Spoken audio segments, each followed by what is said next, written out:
I told you, when life gets better, look for good life, man. Hey. Bantu. Ekino ekigambo ky'ensonga wa Jojo. Aesthetics. Wanji? Aesthetics. Aesthetics. Yeah. Anaye. Anko Kasuku.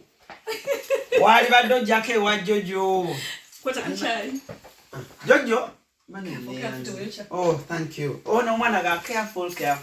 Angambye nga Alanina, you wake up very early in the morning, I had to get a cup of tea. Oh yeah, Mungereza ino a cup of tea. Kata si story waka, but ino kwa tenga nyako la peka chai yake wafe. African tea. Wow, mpudi akatanga uzi.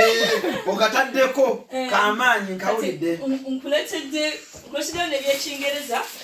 Abangereza breakfast tulirako nnyo croissants, pain au chocolat, so eno brioche. Brioche.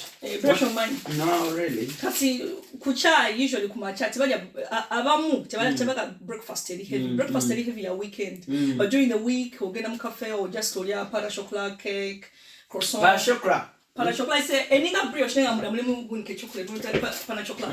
Kati eno brioche nenga limu custard. It's very yummy. Abana bange bajagala nnyo. So mpise kwa mu supermarket nenga akanti. Toluma.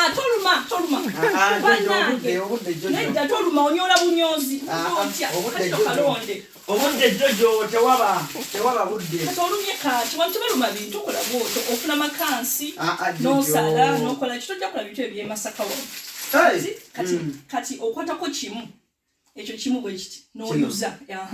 Nkikwatira wansi wano. N'oyuza bw'otyo. Kati lya. Kisufu. It's tasty. It tastes awesome. Naye jjukira bakiyita. Waka mashokula. Naye ddala pain au chocolat. Ono brioche. Brioche with custard cream. Jojo tujja kulaba. Kawooma. Kasa kano kunywa ku chai. Kalungi.